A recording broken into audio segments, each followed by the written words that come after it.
Lucky, dinosaur எப்படி சத்தம் கொடுக்கும்? அப்படி டைனோசர் எப்படி சத்தம் கொடுக்கும்? இப்பெல்லாம் பண்ணக்கூடாது. இப்ப நீதான் ஒரு டைனோசர், அப்ப நீ எப்படி சத்தம் கொடுப்ப லக்கி? ஆமா, சத்தமா டைனோசர்னா பெருசா இருக்கும், ஒன்னு விட பெருசா இருக்கும். இந்த அளவுக்கு பெருசா இருக்கும். அப்ப நீ எப்படி சத்தம் கொடுப்ப? சொரக்கு போட்டு கூப்பிடுவோம் என்ன டைனோசர். நீ இப்போ இவ்வளவு குட்டியா இருக்க, ஓகே, நீ வந்துட்டு இப்ப பெருசாயிட்ட, நீ எப்படி சத்தம் கொடுப்ப?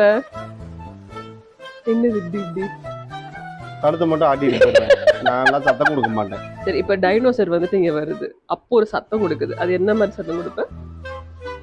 ஆமா, ஏன்டா வந்தேன்னு கேட்டுருவ நீ. எந்த இடத்துக்கு போகணும், அடுத்த தெருவுக்கு போகணுமான்னு கேட்பியா? அப்ப டைனோசர் சத்தமே தராதா? இப்ப யாச்சும் ஒண்ணு கொடுத்தாலே, எங்க சொல்லு. டைனோசருக்கு சன்ஃபிளவர் சீட் கொடுத்தான்னு விட்டுரு.